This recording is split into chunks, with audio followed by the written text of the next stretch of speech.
Hello. Welcome back to my channel. We are on episode 9, and I am glad you are here. So, last episode, we talked about where I am now, right? And where I am now is so many different facets of what God is doing in my life. It's not just one place. We talked about how it was a season of dependency and trust. But the other aspect of where that is a season of mastering the flesh. And it was birthed in one morning in prayer when I was kind of thinking about, there's a passage of scripture where God tells Cain, right, after he kills his brother, sin is crouching at your door. It desires to have you, but you must master over it. Okay?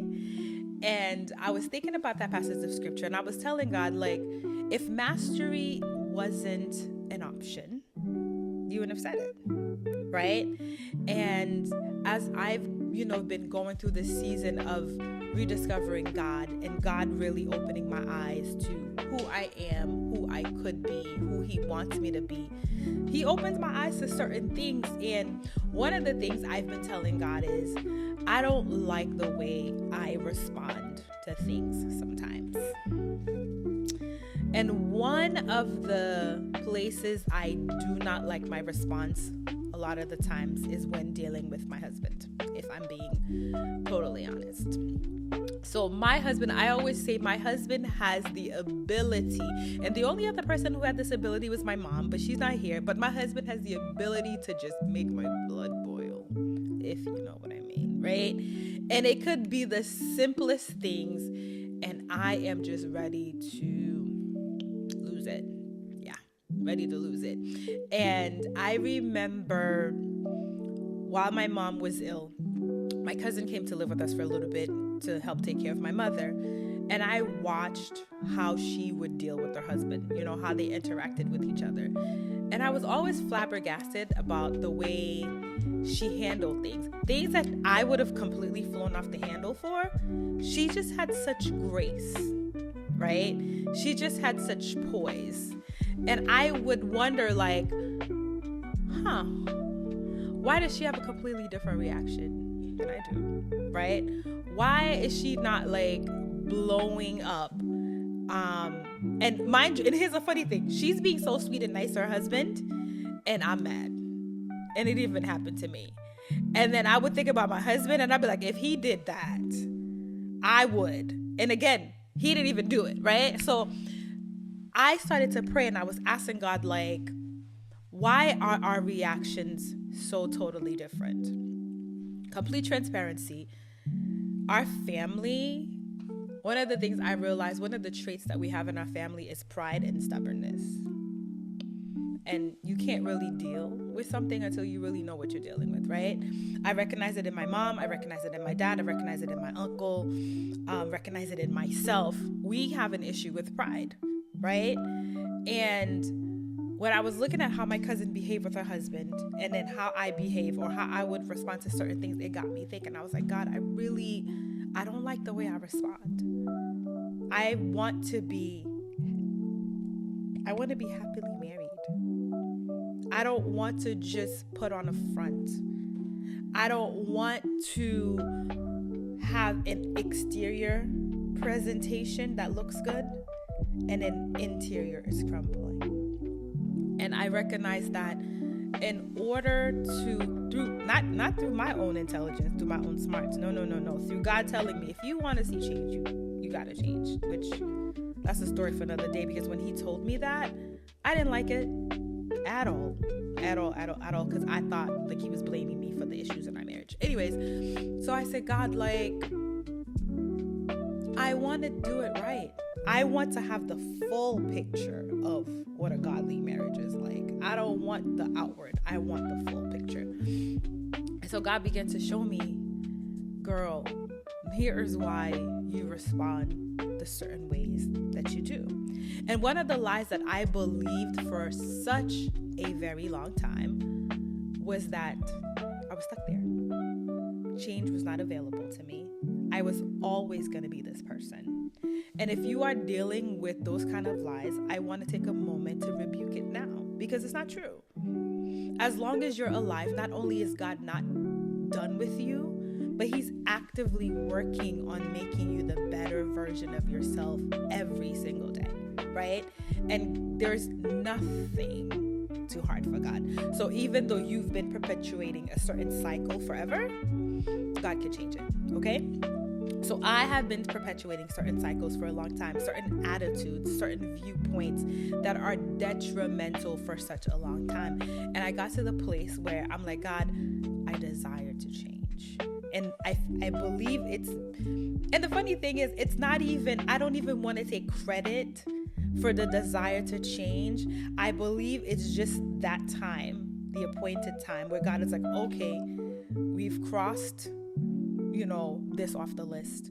We've crossed that off the list. Here's what's next.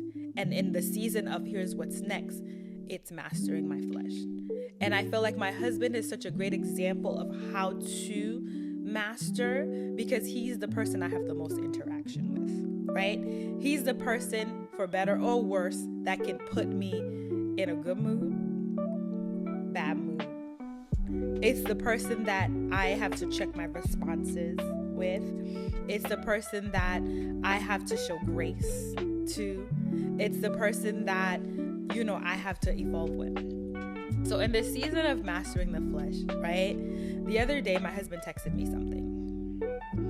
And my husband has this uncanny ability to give you information last minute. And then, how do I say it? He'll give you the information last minute and then act like it's nothing, right? So we're planning a trip, and 2 days before the trip, that's when he's like, oh, I need workout clothes. Your suitcase is already packed, sir. All the things that I knew you needed, I already took care of. And for you to come 2 days before, after I've done everything, and say you need workout clothes? Really? In a season of mastering let's say this. Before this mastering the flesh season, I would have blown up. I would have blown up. Why? Because the old version of me that says you're not seen, you're not heard, you're not valued, that voice would have been louder in my head than the voice of God. I would have succumbed to that voice and responded to that voice, right? That voice of, he doesn't see me, he doesn't care, he doesn't value me. In a season of mastering the flesh, and even in the season of dependency, what we get to learn is that there's a lot of things that we need to work on. There's a lot of responses that we have that we blame the other person for. It's really a reflection of the internal turmoil on the inside of us, right? Before a season of mastering the flesh and learning to depend on God and having that kind of relationship with God, we just think the person is being annoying, when the truth of the matter is, it's that voice that's loud in your head that's lying to you, saying this person doesn't care, this person doesn't value. When we travel, I remember I saw somebody posted something and they said that she said she's a travel princess. And I said, in my relationship, my husband is a travel princess, right? My husband doesn't really know the airline. And mind you, the thing is, I tell him, here's the airline we're booked on. Here's the time of the flight. Here's everything. My husband will ask me for everything. Baby, what time is the flight? 10 times. Baby, where is the airline? 10 times. Baby, listen, every single time, right? And so if I am listening to that inner voice I'm gonna say, he's not paying attention to me. He doesn't care, right?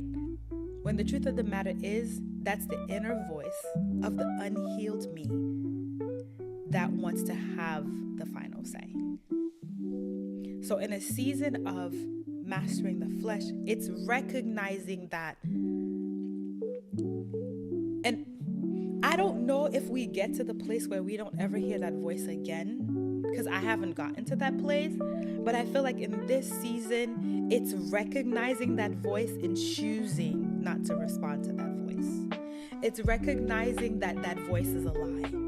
It's being able to actually see the situation that is in front of you and being able to make an informed decision. So back to my husband in his workout clothes. I really wanted to blow up. I'm not gonna lie. And some people might be watching this and they might be like, it's really not that serious. But when you have spent so much of your life feeling unworthy, feeling unseen, any little thing can trigger you, right? And it's being in a place of covenant relationship with God that He can really speak through that moment of darkness, right? That moment of irrationality. So one of the things God has taught me is not to respond right away, right? I know sometimes we've heard it where it's like the first response is the correct response, but sometimes the first response is the wrong response. So what did I do? I stayed quietly. Okay, you know what? Here's what what I wanted to say to my husband was, you always do this. Why you saw me ordering the stuff that we needed. You saw me doing this. Why did you? Instead, I just said, honey, and it took me everything to call him honey in that moment. I already took care of everything that I thought you needed for the trip. You didn't communicate with me that you would be, because my husband doesn't work out, which is why, that's another story for another day, but all of a sudden now he wants to work out on vacation. So I was like, you didn't communicate with me that you needed these things. If I ordered them now, they're not going to come on time. And the next 2 days, I'm kind of busy. So I won't have time to really go to the store and get you anything. So let me see what I can find in your closet. I know this doesn't seem like much, but for me, that was a big step, because I'm recognizing that when God says I need to master the flesh, right? I'm recognizing that when He makes what's the word I want to say? Like when God calls you to a certain thing, He's really going to equip you to do it. I'm really seeing the change in me. And it's not necessarily me changing, but it's God doing the work on the inside of me. So for those of us who are beating up ourselves, right? How many of us have things about us that we don't like? How many of us are guilt-ridden? How many of us feel shame, condemnation, because there's a part of you that you're just not very proud of?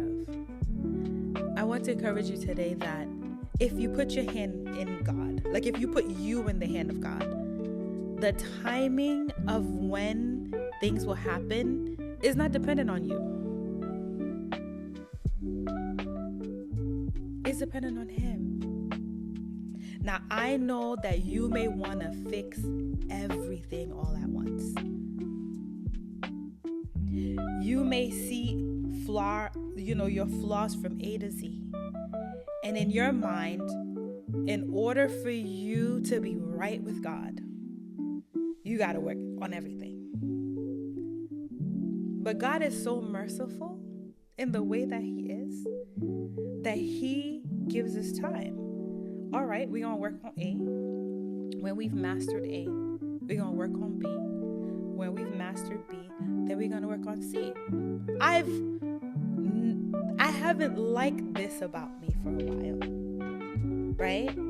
I haven't loved the way that I always respond to certain things. And I'm using my husband as just an example because, it's my husband. But sometimes I it's one of those things I'm like, why do I get so easily irritated?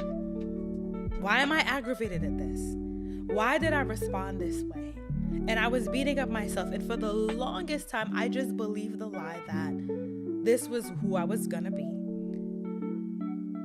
It was never going to change. I was stuck here.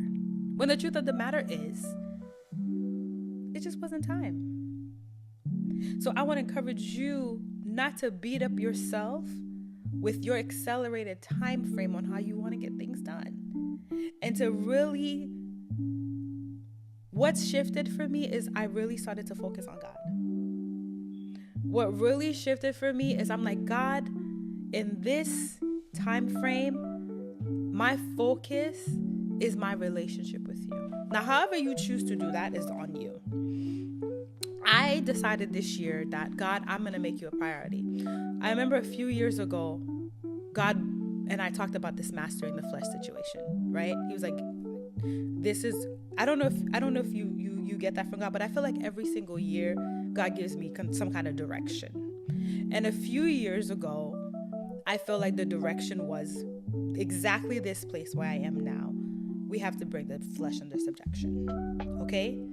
And I was dealing with so many different things. And I'm like, God, I don't know how to do it. And God opened up my eyes to see that the flesh is like any other muscle. It can be trained. Right? But how do you train it? And if you're like me, you recognize that it's one of those stubborn muscles. It's like the belly fat. Right?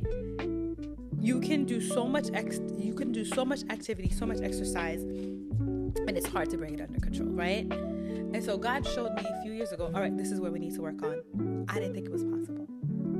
I kind of put it on the back burner and was like, okay, I don't really see how it's gonna be done. And then this year I said to God, here's what I'm gonna do. I am going to prioritize my relationship with you. I've been on a cycle of defeat, to be honest with you, and I want to change. But every single year, you know how we do, we make the New Year's resolution, and we say we're going to do this, we're going to do that, and sometimes I get it, but a lot of times I didn't get it. So this year I said, God, I'm going to focus, my main focus is you. And as I've made God my main focus this year, He has been leading the charge. And as He's been leading the charge, He's been opening up my eyes to what needs work and what doesn't need work. He's been the one who's been calling the shots for the first time in a very, very long time. Now listen, you know, as a recovering control freak, I can't say that I don't often try to put my hand in, but a lot of the times I'm able to recognize very quickly, okay, I need to take my hand off of this. I need to take my hand off the wheel. I need to give this back to God. So in this season, it starts, if you want to master the flesh, what I've learned is it starts with giving it to God. Giving the time frame to God. Giving the direction over to God. Allowing God to lead you, because sometimes you think you need to start a certain place, and if God is anything, He's effective. And wherever and not only is He effective, but God is multifaceted, right? God could have me in this situation where I'm starting with my husband, but only later will I realize how starting with my husband trickles into so many different other areas of my life. And when you're tackling something like this that's very new, it's easy to get overwhelmed with the details. And I want to encourage you not to get so caught up on the details, but to really focus on God, because He's going to give you the direction. He's going to tell you, all right, here's where you go. All right, here's what you do. All right, here's where you start. All right, here's where you stop. Because sometimes one of the things I've recognized with us, with me, is we have this desire to not prove ourselves right necessarily, but to earn, right? And sometimes God's grace is saying, you've done enough. And then somehow, some way, you thinking, no, I have to do more. This is not enough. Like, no, if God is the person, and I'm using the term person, but if it's God's class, if it's God's requirement, if He's the one giving the grade, why would you tell Him that his requirement, that his direction is not enough. As you're learning to master your flesh, I want you to understand that the only way that we can achieve mastery here is if we are fully reliant on God. The only way we can achieve mastery here is if we choose to follow his direction. And I want to speak to the person in you that wants to hold on to control. I want to speak to the person in you that was like me, that represented the second child in the prodigal son relationship. Remember, there was the brother who left, and then there was the brother who stayed. And while that brother stayed, he did not even recognize the benefits of sonship. Because remember when the brother came back and the father said, kill the fattened calf. And the other brother said, Dad, I've been with you this whole entire time, and you've never even given me a small animal, a small cow to kill and have fun with my friends. And the dad was kind of like flabbergasted, because the dad is like, what? If you wanted it, you could have just taken it, because everything I have is yours. So while you might be in a season where God is asking you, whatever it is, he could be saying, I want you to trust me. He could be calling you back to an intimacy with him. He could be calling you to begin to work on, mastering the flesh and recognizing that it's possible. We live in a society that makes us think that we can't conquer sin. And if the Lord Jesus could do it, why can't we? Right? We always love to quote and say the same power that rose Jesus Christ from the dead lives in us. And if that power lives in us, then there's nothing impossible, right? And so whatever season that you are in right now, whatever it is that God is calling you to do right now, I just want to be that reminder that it's not impossible. I just want to be that reminder that if you trust him, he's going to lead you. And as he leads you, it's going to make sense, right? I took a road trip with my family this summer, and we were going to Kentucky. I had never been to Kentucky. Never been to Kentucky. But when I put the coordinates in the GPS, I followed. And when I followed the direction of the GPS, at no point in time did I say, this don't look right. I think I should try something else. Why didn't I do that? I didn't do that because I knew that I had put the coordinates in the GPS. I trusted that the GPS knew that where it was going. I also didn't trust myself because I didn't know where I was going. If you would not do that with your GPS when you don't know where you're going, why would we do that with God? And we do that with God all the time. God tells us, okay, here's where we're going to go. Here's what we're going to do. And then we get to a place, we get halfway there or whatever, and then we're like, oh, this doesn't look right. And we veer off course. And when we veer off course, what happens? We get lost. We may get in trouble. And it's definitely going to take us longer to get to where we need to go because we veered off course. So my encouragement for us today is, as we are navigating through mastering the flesh, and it might not be mastering the flesh, it might be whatever it is that God is calling you to do, you're going to get to a place where it doesn't look like what you thought it was supposed to look like. And I want to encourage you to stay on course. I want to encourage you to keep doing what it is that God is calling you to do, to stay where God is telling you to stay, and to go where God is telling you to go, trusting that he is going to get you to your destination. Now, I know this is kind of new for me, this whole not responding when I want to respond, right? Or seeking God's response. There are places that we're going to get to in this time where you're not going to be sure what to do.